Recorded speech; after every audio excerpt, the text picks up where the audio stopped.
Hello students, આજના આપણા લેક્ચરમાં આ ચેપ્ટરનું નામ એનસીઈઆરટી વાઇઝ હોય તો લાસ્ટ લેક્ચર છે. એના પછીના એક લેક્ચરમાં હવે જેડબલઈ નીટના જે ટોપિક્સ ટોટલી એનસીઈઆરટીમાં છે જ નહીં એવા ટોપિક આપણે લેશું. એક લેક્ચર એનો આવશે, બાકીનું બધું ઓલમોસ્ટ કમ્પ્લીટ થઈ ગયું છે. Now refining of metal. Refining of metal મતલબ ધાતુનું શુદ્ધિકરણ. ધાતુનું શુદ્ધિકરણ આપણે સ્ટાર્ટ કરીએ પહેલા આગળનો ટોપિક જે આપણે કમ્પ્લીટ કરેલો હતો એકવાર વ્યવસ્થિત એકાદ મિનિટમાં નજર ફેરવી જાઓ ફટાફટ, પછી આપણે આગળ સ્ટાર્ટ કરીએ છીએ.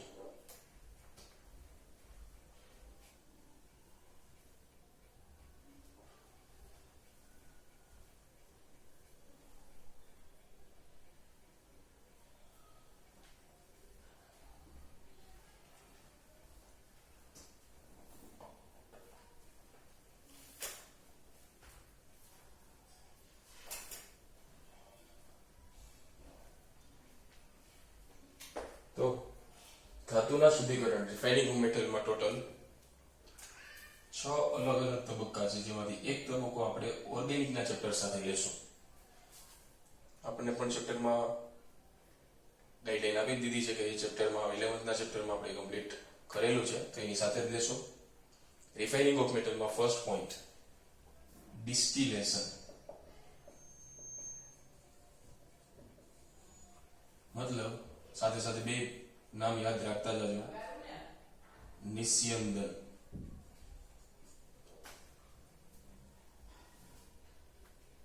સેકન્ડ પોઈન્ટ બીજી રીત લિક્વેશન મતલબ દ્રવગલન.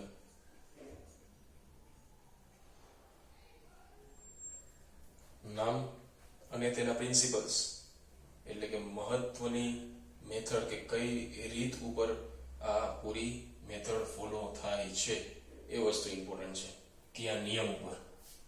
લિક્વેશન પછી આવશે ઝોન રિફાઇનિંગ. ક્રમ આગળ પાછળ કરી શકાય. ઝોન શુદ્ધિકરણ.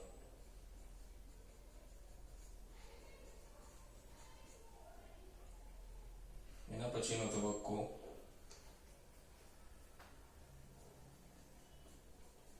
इलेक्ट्रोलाइसिस.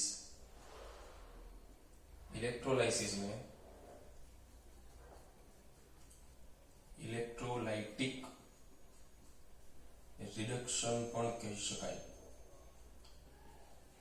ઇલેક્ટ્રોલાઇસિસ નો મતલબ વિદ્યુત વિભાજન. અને છેલ્લી રીત જે આપણે કરવાની છે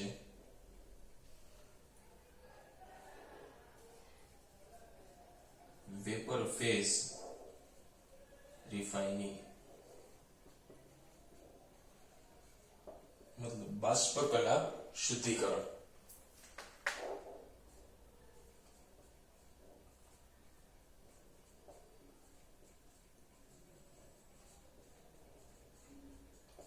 તો એક પછી એક આ રીતનો આપણે આજે અભ્યાસ કરીશું, જેમાં સૌથી પહેલા નિસ્યંદન પદ્ધતિ. પહેલી બે પદ્ધતિ અતિશય સરળ છે, જો કે બધી રીત સહેલી છે, પણ બધાના પ્રિન્સિપલ્સ યાદ હોવા જોઈએ વ્યવસ્થિત. સૌપ્રથમ ડિસ્ટિલેશન.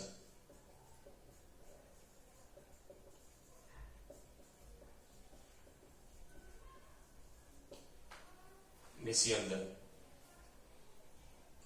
નિસ્યંદન પદ્ધતિ સ્પેસિફિકલી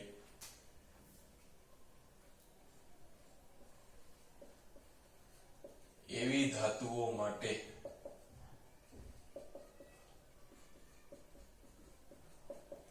લાગુ પાડી શકાય કે જેના નિસ્યંદન વસ્તુ એટલે શું થાય વિચારજો વ્યવસ્થિત. દાખલા તરીકે આપણે પાણીનું નિસ્યંદન કરવું હોય, પાણીને નિસ્યંદન પદ્ધતિ દ્વારા શુદ્ધ કરવું છે, તો સૌથી પહેલા વિચારો કે પાણીમાં કોઈ એવું પ્રવાહી મિશ્ર થયેલું છે કે જે પાણીથી આપણે અલગ કરવું છે. આ એક નોર્મલ ડિસ્ટિલેશન નું એક્ઝામ્પલ છે. તો H2O સાથે બીજી એક અશુદ્ધિ બી અશુદ્ધિ છે, બેયના પ્રવાહી સ્વરૂપ છે. સૌથી પહેલા તો ઉકળશે જ્યારે ગરમ કરશો ત્યારે, એનો મતલબ બંનેના ઉત્કલન બિંદુ મળશે. ઉત્કલન બિંદુનો તફાવત ધારો કે મોટો છે, પાણીનું 100 ડિગ્રી સેલ્સિયસ છે, બીનું દાખલા તરીકે 50 ડિગ્રી સેલ્સિયસ છે, બી પ્રવાહીનું. તો જ્યારે તમે ગરમ કરશો ત્યારે તાપમાન વધતા સૌથી પહેલા 50 ડિગ્રી સેલ્સિયસ સુધી પહોંચશે, એટલે બી પ્રવાહી છે એનું રૂપાંતરણ વાયુરૂપ સ્વરૂપમાં થશે. જેવું તેને વાયુરૂપ સ્વરૂપમાં તમે ફેરવશો ઉપર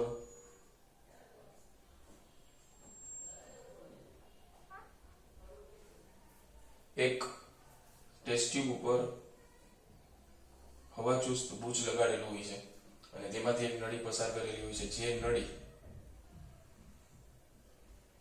શીતક સાથે જોડેલી હોય છે. એનો મતલબ અહીંથી જે બી પ્રકારની જે વરાળ નીકળશે બી પદાર્થની, એ શીતકમાંથી પસાર થઈ અને ત્યાં એનું ઠારણ થશે. શીતકમાં તમે કાર્બન ડાયોક્સાઇડ સોલિડ કે પછી બરફનો ઉપયોગ કરી શકો. એનો મતલબ આ જે બી પદાર્થ વાયુરૂપ સ્વરૂપમાં નીકળે છે, બી પદાર્થનું પ્રવાહીમાં રૂપાંતરણ થઈને બીજા પાત્રમાં એકઠું કરવામાં આવે છે.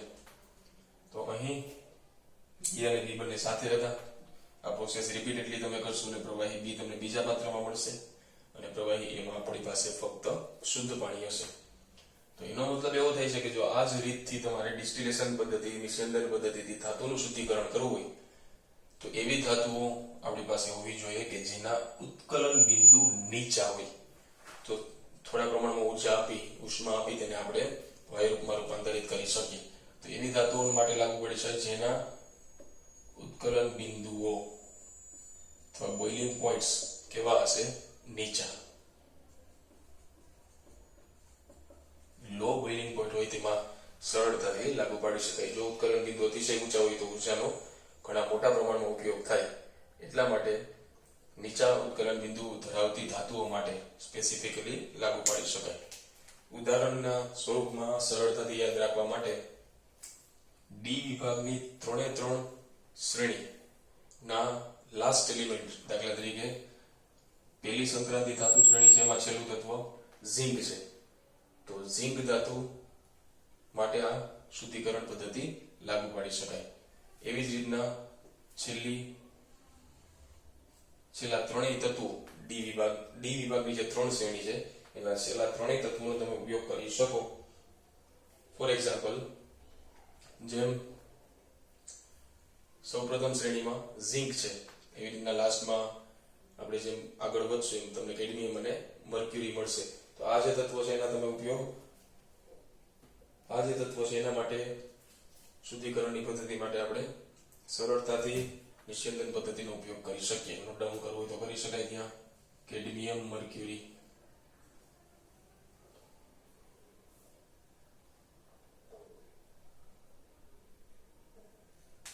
ત્યારબાદ આ નિસ્યંદન પદ્ધતિ દ્વારા આવી નીચા ઉત્કલન બિંદુ ધરાવતી ધાતુઓને શુદ્ધિકરણ કરી દીધા પછી બીજી રીત છે લિક્વેશન.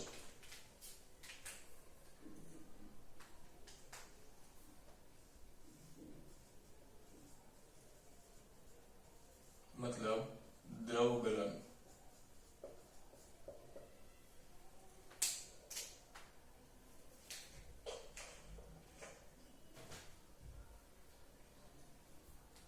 હવે આના માટે પણ સ્પેસિફિક આકૃતિ છે.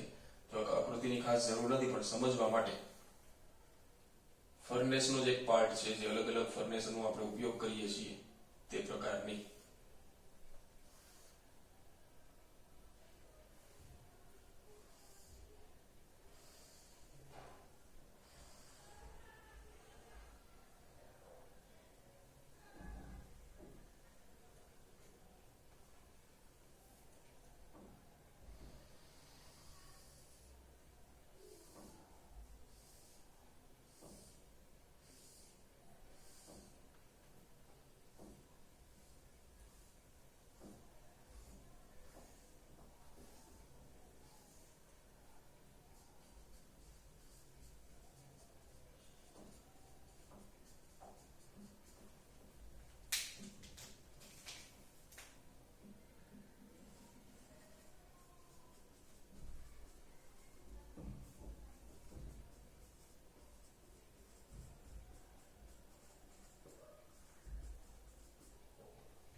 અશુદ્ધ ધાતુને આવી રીતની એક સરફેસ ઉપરથી ઢાળવાળી સપાટી ઉપરથી મુક્ત કરવામાં આવે છે. જ્યારે આવી ઢાળવાળી સપાટી ઉપરથી અશુદ્ધ ધાતુઓ મુક્ત કરવામાં આવશે ત્યારે અહીંયા તાપમાન ઊંચું છે. હવે એ તાપમાન ઊંચું કેટલું સેટ કરવું? તો જે ધાતુને તમે ઘન સ્વરૂપમાં જે આપણી પાસે ધાતુ છે એને પીગાળવા માટે, પીગાળવું મતલબ શબ્દ કયો આવશે ત્યાં? જેમ અહીંયા શબ્દ આવતો હતો ઉત્કલન બિંદુ. નીચા ઉત્કલન બિંદુ ધરાવતી ધાતુઓ માટે લાગુ પડી શકે. તે રીતના લિક્વેશન અથવા દ્રવ ગલન પદ્ધતિ તમે નીચા ગલન બિંદુ ધરાવતી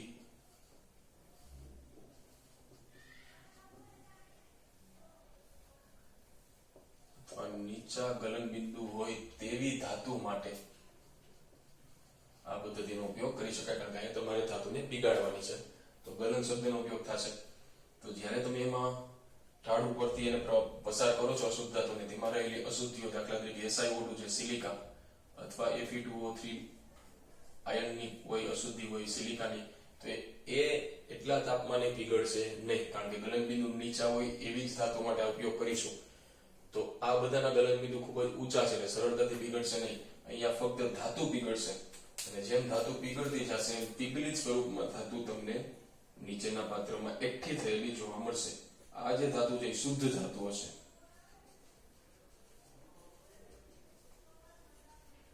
અહીં અશુદ્ધિઓ વચ્ચે રોકાઈ જશે અને નીચે ફક્ત શુદ્ધ ધાતુ આવશે. ઉદાહરણ તરીકે જો લખવાનું થાય તો કઈ કઈ ધાતુનો ઉપયોગ કરી શકાય આ પદ્ધતિમાં? તો વીપી વિભાગમાં જે તત્વો છે એન્ટીમની, દાખલા તરીકે આપણે કાર્બનનું સમૂહની શરૂઆત કરીએ. કાર્બન, સિલિકોન, જર્મેનિયમ, ટીન અને lead. Nitrogen, phosphorus, arsenic, antimony અને બિસ્મથ. તો ટીન, લેડ, બિસ્મથ આ બધાનો ઉપયોગ તમે સરળતાથી કરી શકો છો.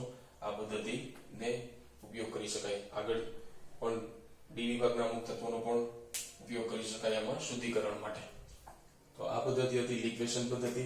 બે પદ્ધતિ આપણે જોઈ, બંને સરળ છે. ડિસ્ટિલેશન માટે શબ્દ યાદ રાખવાનો કે એવા તત્વોનો ઉપયોગ કરી શકાય અથવા એવા તત્વ માટે આ રીતનો ઉપયોગ કરી શકાય કે જેના ઉત્કલન બિંદુ નીચા હોય. લિક્વેશન દ્રવ ગલનમાં તમે આ પદ્ધતિનો ઉપયોગ ત્યારે કરી શકો જ્યારે જે તત્વનું શુદ્ધિકરણ કરવા માંગો છો એ તત્વના ગલન બિંદુ નીચા હોય.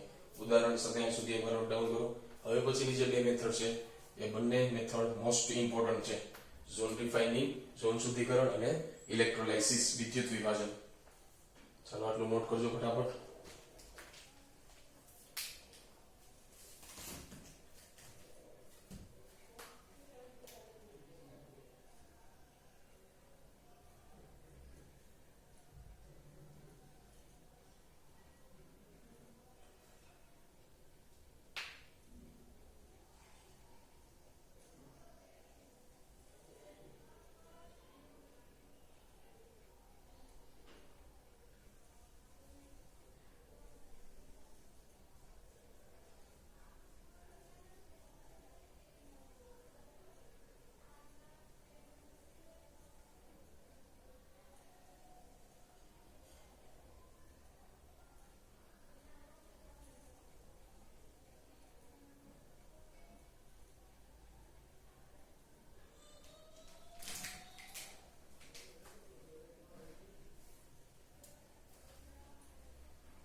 થર્ડ મેથડ ઝોન રિફાઇનિંગ પદ્ધતિ.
Third process zone refining, zone શુદ્ધિકરણ.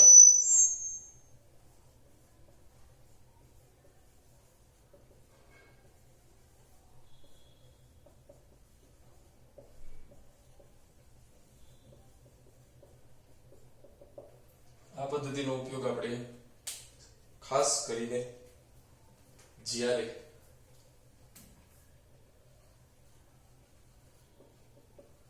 સેમિકન્ડક્ટર્સ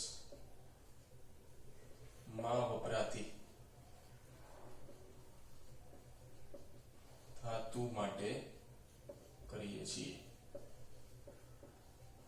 લાઈક સિલિકોન અને જર્મેનિયમ, કારણ કે તેમાં અતિશય શુદ્ધ ધાતુનો ઉપયોગ ફરજિયાત કરવો પડે. તો સૌથી પહેલા તો ઝોન રિફાઇનિંગ ની જે આકૃતિ છે એ મોસ્ટ ઇમ્પોર્ટન્ટ છે. આકૃતિ જો વ્યવસ્થિત થઈ જશે તેનું વર્ણન પછી બહુ ઈઝી છે. ઝોન એટલે એક તબક્કો છે, એક પાર્ટ છે ઇન્ડસ્ટ્રીમાં. જે જગ્યાએ સિલિકોન જર્મેનિયમ આપણે શુદ્ધ કરીએ છીએ એમાં અલગ અલગ ઝોન વાઇઝ શુદ્ધિકરણ થાય છે. તો અહીંયા ફોર એક્ઝામ્પલ આપણે એવી રીતના વિચારી શકીએ કે જે ધાતુને તમારે શુદ્ધ કરવી છે એ ધાતુનો સળિયો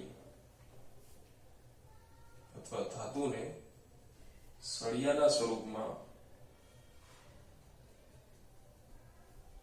એક સિલિન્ડ્રિકલ જે પાર્ટ છે એમાં રાખવામાં આવે છે, જેની ઉપર અને નીચે ઇન્ડક્શન કોઇલ છે, જે હીટ જનરેટ કરશે. ઇન્ડક્શન કોઇલ જે હીટ જનરેટ કરશે. આ ઇન્ડક્શન કોઇલના લીધે શરૂઆતમાં ધારો કે આટલા પાર્ટમાં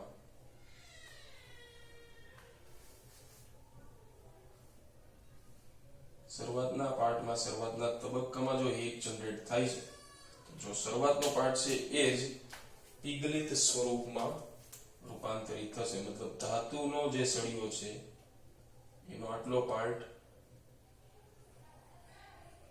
પીગળશે, મતલબ આ પીગલિત સ્વરૂપ.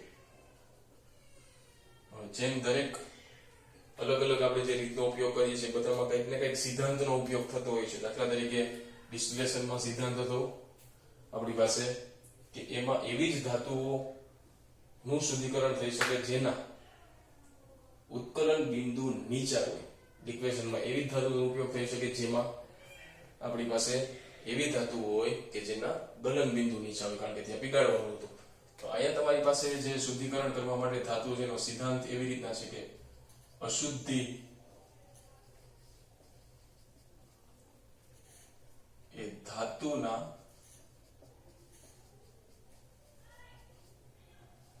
પીગલિત સ્વરૂપમાં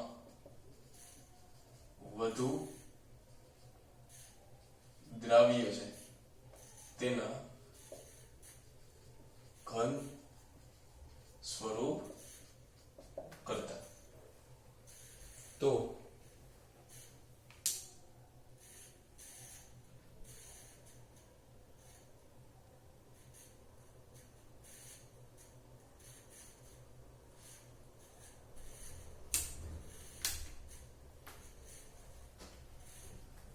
સિદ્ધાંતનો જો આપણે વ્યવસ્થિત ઓબ્ઝર્વ કરીએ, અશુદ્ધિઓ ધાતુના પીગલિત સ્વરૂપમાં વધારે દ્રાવ્ય છે.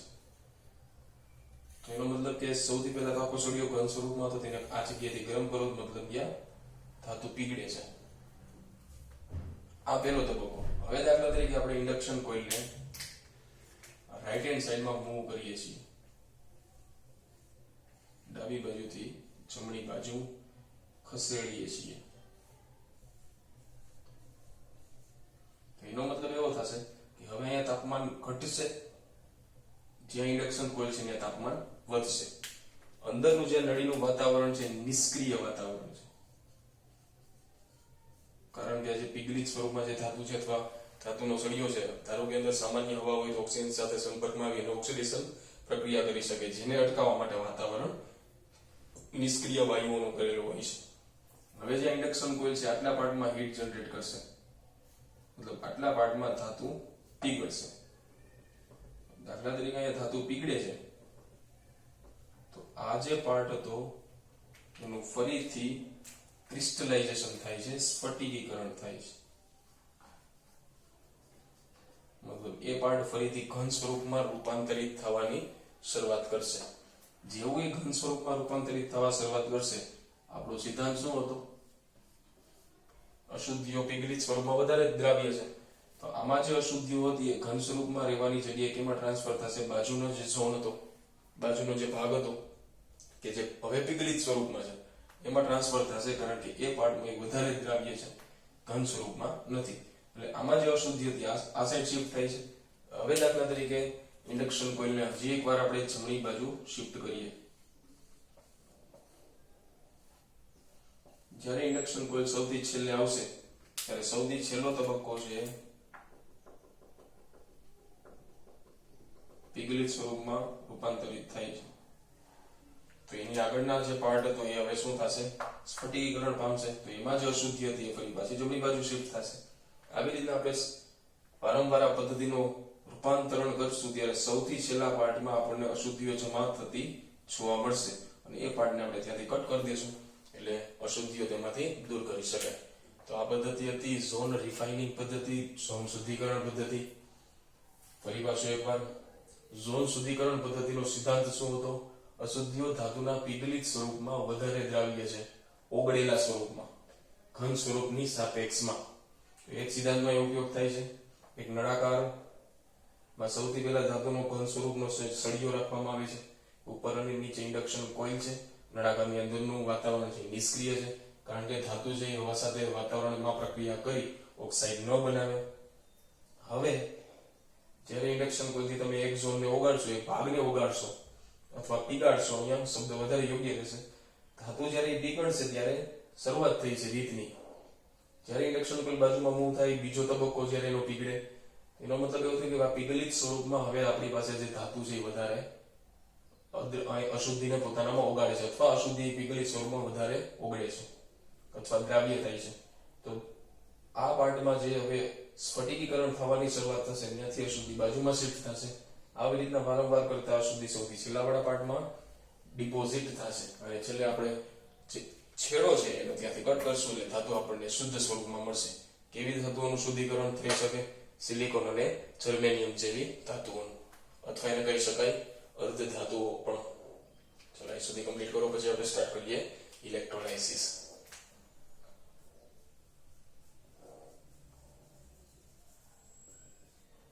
ઇલેક્ટ્રોલાઇસિસ વિદ્યુત વિભાજન.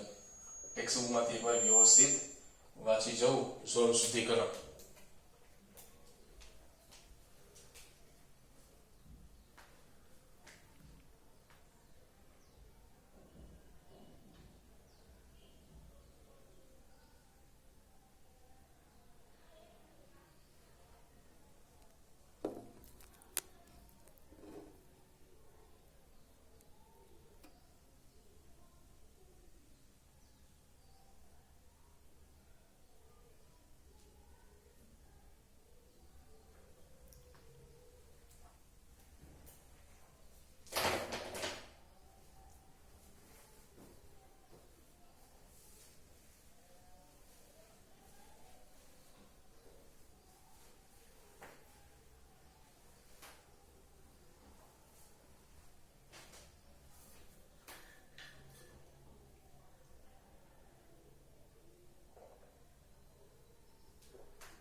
હવે ઇલેક્ટ્રોલાઇસિસ અથવા ઇલેક્ટ્રોલાઇટિક રિડક્શન, વિદ્યુત વિભાજન. આ પદ્ધતિનો ઉપયોગ કરીને આપણે ધાતુનું શુદ્ધિકરણ કરી શકીએ છીએ. આપણે 10th સ્ટાન્ડર્ડમાં પણ જોઈ ગયેલા છીએ. ત્યાં પણ આપણે કોપર સલ્ફેટનું વિદ્યુત વિભાજન આવતું.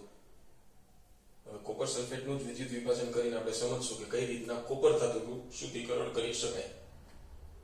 આકૃતિ ઉપરથી જ સમજવાનું છે. દાખલા તરીકે સૌથી પહેલા તો એ જ વસ્તુ મગજમાં રાખીએ કે આપણે કોપર ધાતુનું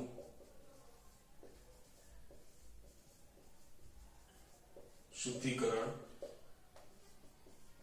કરવાનું છે. જો કોપર ધાતુનું શુદ્ધિકરણ કરવું હોય તો આપણી પાસે યાદ કરો કે લાસ્ટમાં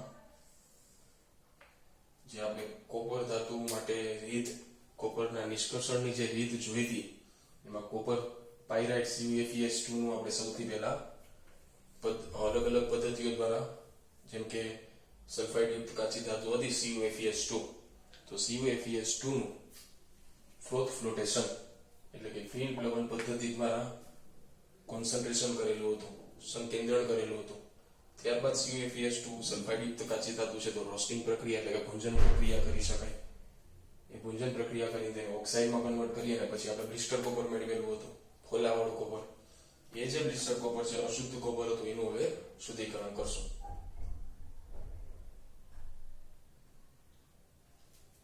તો આ પદ્ધતિમાં દાખલા તરીકે સૌથી પહેલા તો જે કોપરનું તમે શુદ્ધિકરણ કરો છો એ કોપરના સળિયાને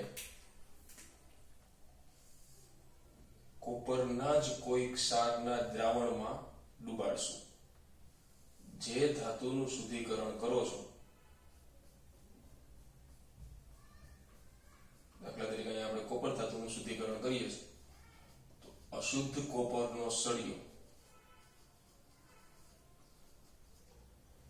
કોપરના જ કોઈ ક્ષાર એટલે દાખલા તરીકે કોપર સલ્ફેટ આપણે લઈએ તો કોપર સલ્ફેટના દ્રાવણમાં ડુબાડશું. એટલે આ પ્રશ્ન એવી રીતના પણ પૂછાઈ શકે કે કોપર સલ્ફેટનું વિદ્યુત વિભાજન સમજાવો. અહીંયા તમે કોપર સલ્ફેટનું વિદ્યુત વિભાજન કરો છો. હવે CuSO4 ના દ્રાવણમાં થોડા ટીપા H2SO4 ના ઉમેરવામાં આવે છે વિદ્યુતનું વહન વધારવા માટે. સરળતાથી દ્રાવણ છે જેને આપણે ઇલેક્ટ્રોલાઇટ કહીએ છીએ, વિદ્યુત વિભાજ્ય, આ જે દ્રાવણ છે તેને કહીશું વિદ્યુત વિભાજ્ય. વિદ્યુતના ઉપયોગ દ્વારા તેનું વિભાજન કરીએ છીએ. કઈ રીતના વિદ્યુતનો ઉપયોગ કરેલો? તો આ જે સળિયો છે એને આપણે બેટરીના એનોડ સાથે જોડશું અને બેટરીના કેથોડ સાથે શુદ્ધ ધાતુની પ્લેટ જોડશું, એટલે કે શુદ્ધ કોપરની પ્લેટ હશે.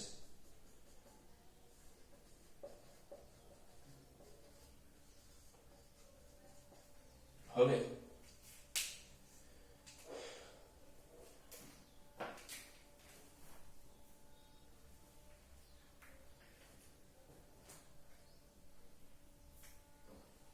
જ્યારે આ રીતનું એરેન્જમેન્ટ આપણે કમ્પ્લીટ કરીએ છીએ ત્યારે બેટરીના પોઝિટિવ પોલ સાથે જોડાયેલો જે પાર્ટ છે એનોડ તરીકે વર્તે છે.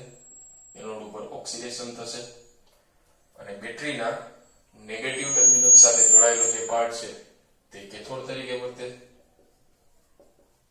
અને તેની સાથે જોડાયેલો જે સળિયો છે તે કેથોડ તરીકે વર્તતા તેની ઉપર રિડક્શન થશે. કઈ રીતના પ્રોસેસ ચાલુ થશે? જેવું તમે વિદ્યુતનું વહન સ્ટાર્ટ કરશો, કોપરમાં બે પ્રકારની અશુદ્ધિઓ હોઈ શકે.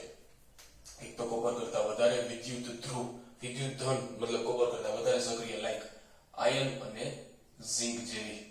આ છે કોપર કરતા વધારે સક્રિય છે સક્રિયતા શ્રેણી પ્રમાણે. ત્યારબાદ અમુક ધાતુ એવી હશે કે જેના કરતા ઓછી સક્રિય છે. દાખલા તરીકે લઈ શકાય ટીન, એસએલ, સિલ્વર, ગોલ્ડ, આ પ્રકારની. કોપર આ બધાની વચ્ચે છે જેનું આપણે શુદ્ધિકરણ કરવાનું છે. એક્ઝેક્ટ વચ્ચે નહીં પણ વચ્ચે સમજવાનું છે. હવે જ્યારે તમે વિદ્યુતનું વહન કરાવશો, કોપર ઓછી સક્રિય ધાતુ છે છતાં, Fe અને ઝિંકની સાપેક્ષમાં ઓછી સક્રિય ધાતુ છે છતાં કોપરનું Cu+2 માં રૂપાંતરણ થશે. મતલબ એક કોપર પરમાણુ દાખલા તરીકે વિચારો કે દ્રાવણમાં આવે છે Cu+2 બનીને, એ પેલા વિચારી લેજો કે અહીંયા ધારો કે Cu+2 ટોટલ હતા 5. આ જે 5 મોલ Cu+2 છે, અથવા એમ જ વિચારો કે 5 જ Cu+2 છે. જેવી પ્રક્રિયા સ્ટાર્ટ કરો છો, આ સળિયા ઉપરથી એક Cu+2 અને એના કરતા વધારે સક્રિય હતા. વધારે સક્રિય મતલબ એને ઇલેક્ટ્રોન ગુમાવવા માટે ઓછી ઉર્જાની જરૂર પડે, તો એવા આયનો પણ Fe+2 Zn+2 પણ દ્રાવણમાં આવશે. Fe+2 Zn+2 અને Cu+2 જેવા દ્રાવણમાં આવશે. દ્રાવણ જે તટસ્થ હતું પેલા, એમાં હવે ધન વીજભારની સંખ્યા વધી, કારણ કે દ્રાવણમાં પેલા દાખલા તરીકે વિચારો થોડી વાર માટે H2SO4 નથી વિચારતા આપણે, ખાલી કોપર સલ્ફેટ હતો, તો એનામાં 5 Cu+2 ની સામે 5 SO4-2 આયનો હાજર છે. જેવા 3 આયનો અંદર આવશે, આપણે તો કામ ખાલી Cu+2 નું જ હતું, એનું જ ઓક્સિડેશન થવાનું જરૂર હતી, પણ જે અશુદ્ધિઓ છે એ પણ આવે છે સાથે સાથે. તો જેવું Cu+2 અશુદ્ધ સળિયામાંથી નીચે આવશે દ્રાવણમાં, અમુક અશુદ્ધિઓ જેના કરતા સક્રિય હતી એનું પણ ઓક્સિડેશન થશે. આપણે તો એનોડ પર એક જ રિએક્શન દર્શાવવાનું છે, કોપરનું છે. એનોડમાં કોપર સોલિડ, નીચે લખશું અશુદ્ધ.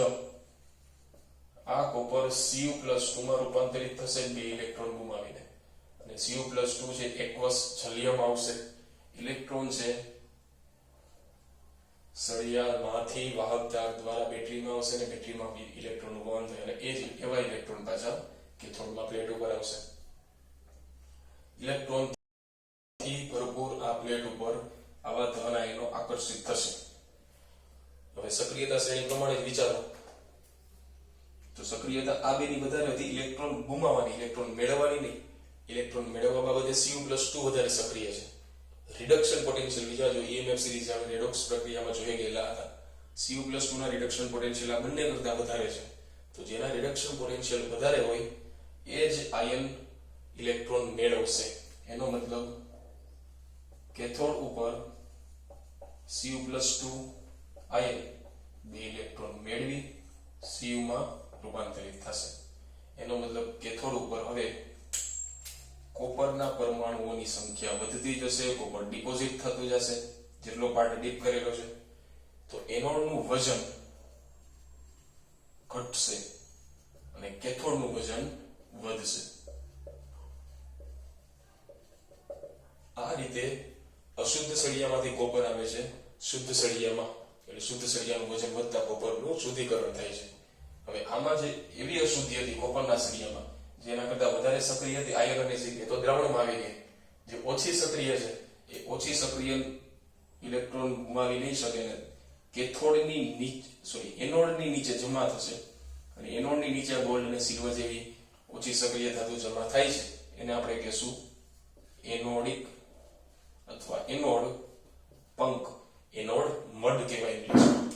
તો આવી રીતના જો ઓવરઓલ રિએક્શન તમે લખશો, Cu+2 બંને બાજુથી cancel, two electron cancel, copper solid, એમાંથી બને છે કોપર સોલિડ. આ જે કોપર સોલિડ છે એ કોપર સોલિડ અશુદ્ધ સળિયાનો છે, આ કોપર સોલિડ શુદ્ધ. તો આ પ્રમાણે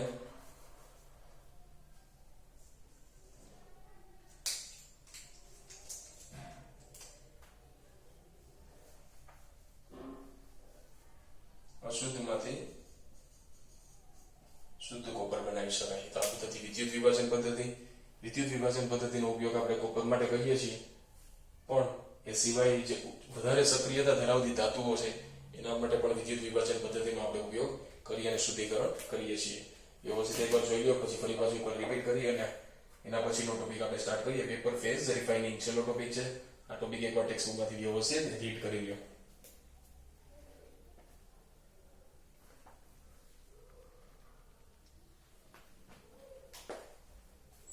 જો આ જગ્યાએ કદાચ રિફ્લેક્શન આવતું હોય, જો કે આવે છે, એટલે એના માટે આ જે વસ્તુ છે હું નીચે લખું છું નોટ ડાઉન કરવા માટે.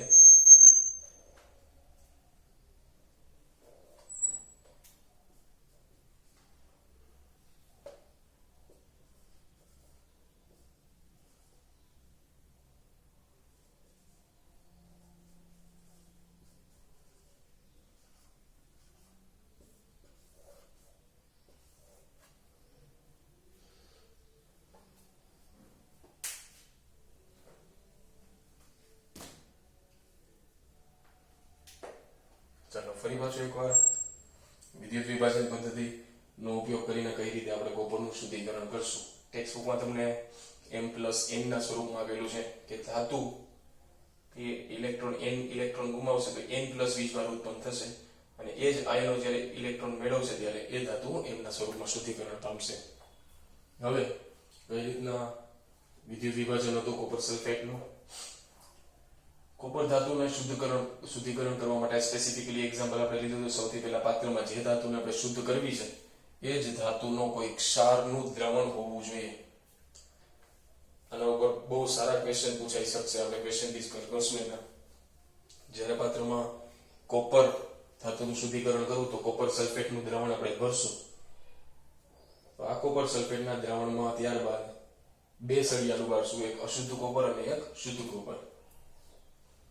અશુદ્ધ કોપરનો જે સળિયો છે એની સાથે બેટરીનો પોઝિટિવ પોલ જોડશું, પોઝિટિવ ટર્મિનલ જોડશું, જે એનોડ તરીકે કાર્ય કરશે અને કેથોડ તરીકે શુદ્ધ કોપરનો સળિયો કાર્ય કરશે. જેવું તમે બેટરી ઓન કરશો, સ્વિચ ઓન કરશો, વિદ્યુત પ્રવાહ પસાર કરશો, બેટરીનો જે પોઝિટિવ પોલ જેની સાથે જોડાયેલો સળિયો એટલે કે અશુદ્ધ સળિયો જે એનોડ તરીકે કાર્ય કરે તેની ઉપર ઓક્સિડેશન પ્રક્રિયા થશે. ક્વેશ્ચન એ છે કે કોપર સિવાયની પણ એમાં અશુદ્ધિ હતી. બે પ્રકારની અશુદ્ધિમાં ડિવાઈડ થશે. એક કોપર કરતા વધારે સક્રિય, એક કોપર કરતા ઓછી સક્રિય. જે કોપર કરતા વધારે સક્રિય છે એનું કોપર સાથે જ ઓક્સિડેશન થશે. કારણ કે કોપર કરતા વધારે સક્રિય છે એને ઇલેક્ટ્રોન ગુમાવવા માટે કોપર કરતા પણ ઓછી ઉર્જાની જરૂર છે. તો વોલ્ટેજ સેટ કર્યા હોય પ્રમાણે કોપરને નો ઓક્સિડેશન કરવા જેટલા તો વોલ્ટેજ આપણે આપવા જ પડશે. તો એટલા વોલ્ટેજમાં તો Fe અને ઝિંકનું પણ ઓક્સિડેશન થશે. મતલબ કોપર કરતા વધારે સક્રિય તત્વ ધાતુ પણ અહીં ઓક્સિડેશન પામશે અને દ્રાવણમાં આવશે.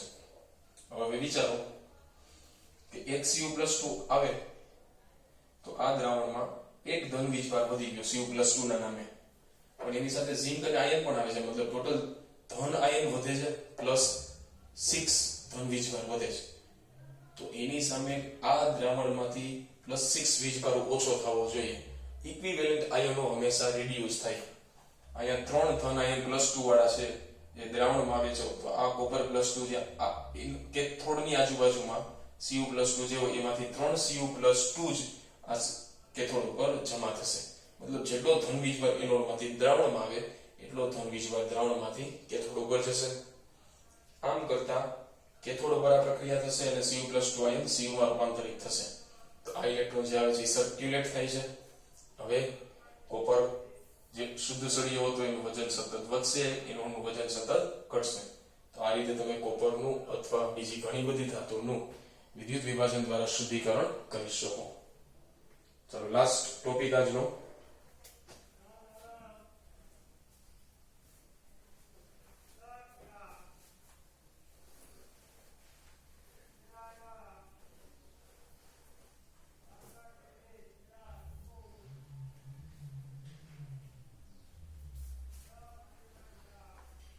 વેપર ફેઝ રિફાઇનિંગ એ પણ મોસ્ટ ઇમ્પોર્ટન્ટ ક્વેશ્ચન છે.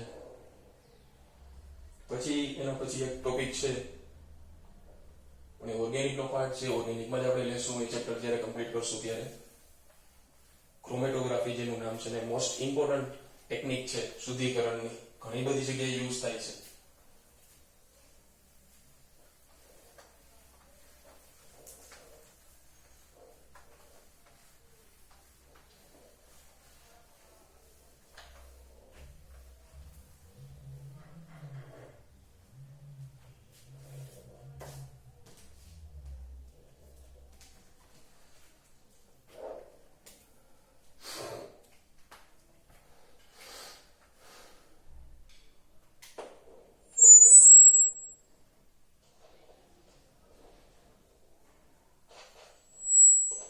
હવે વેપર ફેઝ રિફાઇનિંગ એટલે કે બાષ્પકલા શુદ્ધિકરણ.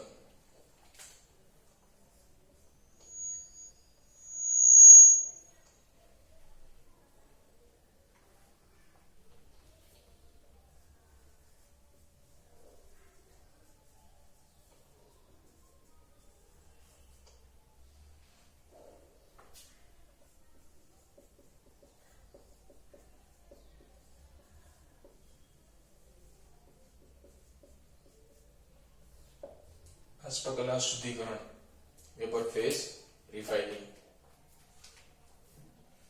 જેમ આગળ બધી જેટલી પ્રોસેસ હતી બધામાં કંઈક ને કંઈક પ્રિન્સિપલ્સ એટલે કે સિદ્ધાંતો હતા,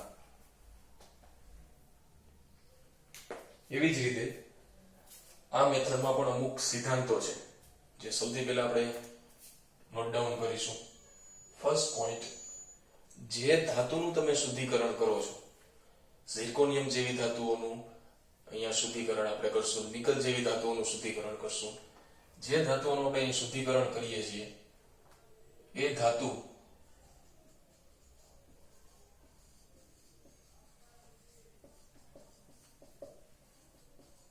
જે ધાતુનું શુદ્ધિકરણ કરવામાં આવે છે તે ધાતુ સરળતાથી બાષ્પશીલ સંયોજનો બનાવતા હોવા જોઈએ. મતલબ જે ધાતુનું આપણે શુદ્ધિકરણ કરવું છે એમાં બીજી કઈ પણ અશુદ્ધિ પણ હશે. અશુદ્ધિઓને બાદ કરતા ફક્ત ધાતુ જ કેવા સંયોજનો બનાવતા હોવા જોઈએ? બાષ્પશીલ. મતલબ જે સરળતાથી બાષ્પના સ્વરૂપમાં એ પાત્રમાંથી નીકળી જાય, બીજા પાત્રમાં તેને શિફ્ટ કરી શકાય અને અશુદ્ધિ મૂળ પાત્રમાં રહી જાય. હવે આ બાષ્પશીલ સંયોજનોને બીજા પાત્રમાં લઈ લીધા પછી શું કરવાનું? બીજા પાત્રમાં લીધા પછી તેનું પાછું વિઘટન કરવાનું. તો બીજો મહત્વનો મુદ્દો એ છે કે બનેલા બાષ્પશીલ સંયોજનો નું સરળતાથી વિઘટન થવું જોઈએ. એવું ન થાય કે બાષ્પશીલ સંયોજનો તો બનાવી લીધા, જે ધાતુનું આપણે શુદ્ધિકરણ કરવાનું છે, પણ એના પછી એનું વિઘટન જ ના થાય, અતિશય ઊંચા તાપમાને થાય તો આ પ્રોસેસ વધારે કોસ્ટલી થઈ જાય. એટલે સરળતાથી બાષ્પશીલ સંયોજનોનું વિઘટન થવું ફરજિયાત છે. તો આ બે સિદ્ધાંત ઉપર કાર્ય કરશે, જેમાં સૌથી પહેલી રીત છે, આમાં બે રીત છે ટોટલ. એમાં પહેલી રીત છે મોન્ડ કાર્બોનિલ પદ્ધતિ.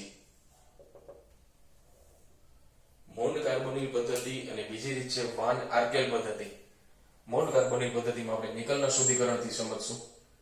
કાર્બોનિલ શબ્દનો ઉપયોગ, આખી પદ્ધતિનું નામ મોન્ડ પદ્ધતિ ટેક્સ્ટબુકમાં આપેલું છે, પણ આપણે મોન્ડ કાર્બોનિલ જ યાદ રાખશું. નામ ઉપરથી ખ્યાલ આવી જાય કે એમાં કાર્બોનિલ ગ્રુપ CO નો યુઝ કરશું. બરોબર? તો મોન્ડ કાર્બોનિલ પદ્ધતિમાં નિકલના એક્ઝામ્પલ દ્વારા સમજીએ તો ફર્સ્ટ સ્ટેપમાં ધારો કે તમે નિકલ ધાતુનું શુદ્ધિકરણ કરો છો, તો જે નિકલ સોલિડ ફોર્મમાં છે એને કાર્બન મોનોક્સાઇડ ની સાથે પ્રક્રિયા કરાવશો. આ પ્રક્રિયા કરાવતા એક સંકીર્ણ સંયોજન બનશે NiCO4, ટેટ્રા કાર્બોનિલ નિકલેટ. અથવા ખાલી સંકીર્ણ સંયોજન યાદ રાખશો તો પણ ચાલશે, કારણ કે ચેપ્ટર આપણે બાકી છે. એટલે સંકીર્ણ સંયોજનનું નામકરણ કઈ રીતના કરવું ટેક્સ્ટબુકમાં આપેલું હોય તો અંડરલાઈન કરી શકાય, અથવા નિકલ ટેટ્રા કાર્બોનિલ પણ બોલી શકાય. હવે આ જે રાસાયણિક પ્રક્રિયા તમે કરો છો એમાં તાપમાન નીચું હશે, તાપમાન પેલું ડાઉન કરતા જશો, ડિગ્રી સેલ્સિયસમાં પેલું હશે, નીચા તાપમાને પેલી રાસાયણિક પ્રક્રિયા થાય છે. મતલબ આ તબક્કો આવી ગયો, ધાતુનું શુદ્ધિકરણ કરવામાં આવે છે, તે ધાતુ સરળતાથી બાષ્પશીલ સંયોજનો બનાવતી હોવી જોઈએ. તો આ જે સંયોજન છે એ બાષ્પશીલ છે, એટલે કે વોલેટાઇલ.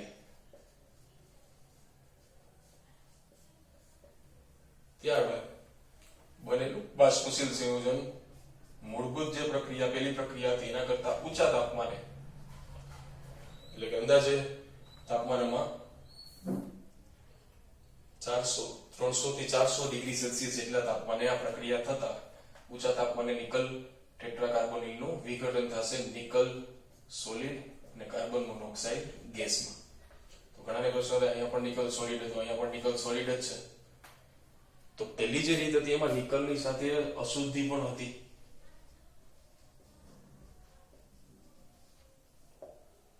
એ અશુદ્ધિ કાર્બોનિલ ગ્રુપ સાથે પ્રક્રિયા કરતી નથી અને સંયોજન નથી બનાવતી. મતલબ એ તો પોતાના મૂળ પાત્રમાં જ રહેશે, ખાલી નિકલ જ બાષ્પશીલ સંયોજન તરીકે દૂર થશે. બીજા પાત્રમાં નિકલ કાર્બોનિલ આપણે ભેગું કરી અને ત્યાં તેનું વિઘટન કરી અને શુદ્ધ નિકલ મેળવી શકીએ. અહીંયા નિકલ સિવાય ઓનલી ફોર ઇન્ફોર્મેશન ટેક્સ્ટબુકમાં નથી, આયનનું પણ શુદ્ધિકરણ આ મેથડથી કરી શકાય. નોટ ડાઉન કરજો. ઇમ્પોર્ટન્ટ પોઈન્ટ છે ફોર JEE નીટ કે આયન અને નિકલ બંનેનું શુદ્ધિકરણ કરી શકાય. ત્યાર પછીની પદ્ધતિ છે વાન આર્કેલ પદ્ધતિ. વાન આર્કેલ પદ્ધતિ દ્વારા ઝિર્કોનિયમ જેવી ધાતુનું શુદ્ધિકરણ કરી શકાય. નોટ ડાઉન કરવાનો મુદ્દો એમાં એ છે કે ઓક્સિજન અને નાઇટ્રોજન જેવી અશુદ્ધિઓને દૂર કરી શકે. હવે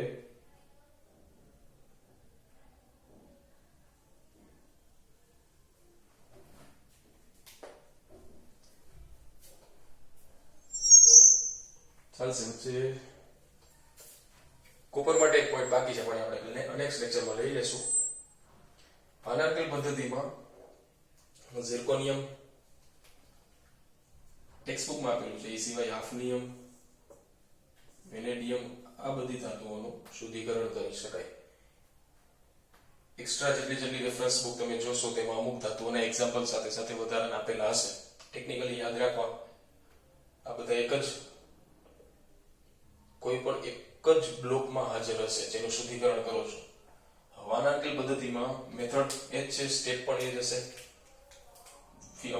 વસ્તુ ખાલી એટલી છે કે આમાં કાર્બોનિલ ગ્રુપનો તમે ઉપયોગ કરતા, અહીંયા તમે ઉપયોગ કરો છો આયોડિનનો.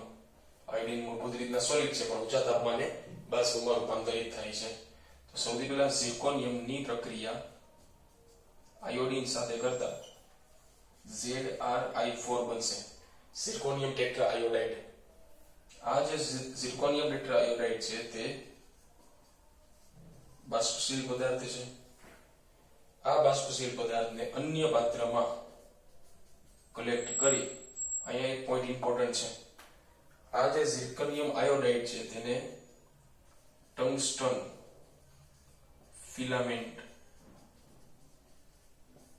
ફિલામેન્ટ ઉપર જમા થવા દેવામાં આવે છે.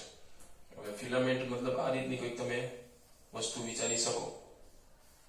આની ઉપર ફિલામેન્ટ ઉપર ડિપોઝિટ થવા દેવામાં આવે છે આ જે બાષ્પશીલ પદાર્થ છે એને. પછી ફિલામેન્ટને પાવર દેતા 1600 ડિગ્રી સેલ્સિયસ જેટલું તાપમાન આપવામાં આવે છે. તો જ્યારે તમે 1600 ડિગ્રી સેલ્સિયસ તાપમાને આ પદાર્થને ગરમ કરશો ત્યારે ઝિર્કોનિયમ અને આયોડિન ફરી પાછું અલગ અલગ થઈ જશે. અહીંયા જે ઝિર્કોનિયમ છે એ શુદ્ધ ઝિર્કોનિયમ શરૂઆતમાં હતું, એ અલગ છે, અશુદ્ધ ઝિર્કોનિયમ હતું. સિદ્ધાંતમાં પણ એક છે, આ જ બે મુદ્દા લાગુ પડશે. આમાં એક એડિશનલ પોઈન્ટ છે યાદ રાખવાનો, એવી જ ધાતુઓનું શુદ્ધિકરણ આ પદ્ધતિ દ્વારા કરી શકાય કે જેના મેલ્ટિંગ પોઈન્ટ મતલબ ગલન બિંદુ 1600 ડિગ્રી સેલ્સિયસ કરતા વધારે હોય. કારણ કે જો એના ગલન બિંદુ 1600 ડિગ્રી સેલ્સિયસ કરતા ઓછા હોય તો તમને પીગળી સ્વરૂપમાં મળશે, પીગળી જશે. એટલે જ 1600 ડિગ્રી, કારણ કે 1600 ડિગ્રી સેલ્સિયસ તાપમાને તેને ગરમ કરવાનું. 1600 ડિગ્રી સેલ્સિયસ તાપમાન કરતા જેના ગલન બિંદુ ઊંચા હોય તેવી ધાતુનું શુદ્ધિકરણ તમે ઝોન રિફાઇનિંગ વડે કરી શકો. એક હું વચ્ચે મેં કીધું તેમ કોપરનું શુદ્ધિકરણ. કોપરના શુદ્ધિકરણ માટે આપણે વિદ્યુત વિભાજન પદ્ધતિ તો જોઈ હતી, ઇલેક્ટ્રોલાઇસિસ પદ્ધતિ તો જોઈ છે, પણ એ સાથે સાથે બીજી પદ્ધતિ છે પોલિંગ પદ્ધતિ. જૂની પદ્ધતિ છે, ટેક્સ્ટબુકમાં એનું મેન્શન નથી કરેલું, પણ યાદ રાખવી ઈઝી છે, એટલી બધી કઈ હાર્ડ નથી. દાખલા તરીકે આપણને જે કોપર મળે છે બેસેમર કન્વર્ટરમાં, એ કોપર અશુદ્ધ છે, જેને આપણે બ્લિસ્ટર કોપર કહેતા.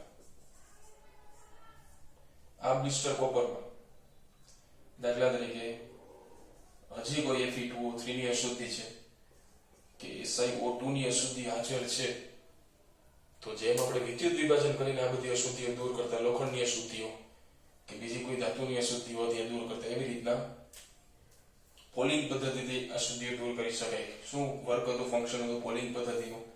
બ્લિસ્ટર કોપર પ્રવાહી સ્વરૂપમાં જે આપણને કોપર મળતું, તે કોપરમાં ગ્રીન વુડ એટલે કે લીલી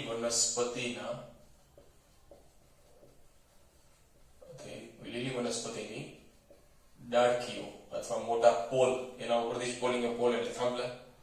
તો લીલી વનસ્પતિની ડાળખી નાખી અને કોપરને બ્લિસ્ટર કોપર જે પ્રવાહી સ્વરૂપમાં તેને સતત હલાવવામાં આવે છે. શા માટે અહીંયા શુદ્ધિકરણ થાય છે? તો અહીં જે લીલી વનસ્પતિ છે એ હાઇડ્રોકાર્બન નો સ્ત્રોત છે. હાઇડ્રોકાર્બન મતલબ હાઇડ્રોજન અને કાર્બનનું સંયોજન, જેમાં હાઇડ્રોજન હાજર છે, જે સરળતાથી આ પ્રકારની જે નિપજો અંદર અશુદ્ધિ તરીકે હાજર છે તેનું રિડક્શન કરી શકે, રિડક્શન કરીને તેને તેમાંથી દૂર કરી શકે. તો આ પદ્ધતિનો પહેલા ઉપયોગ થતો હતો, પરંતુ તેમાં જે કોપર મળે એટલું શુદ્ધ નથી મળતું જેટલું ઇલેક્ટ્રોલાઇસિસ પદ્ધતિમાં મળે છે.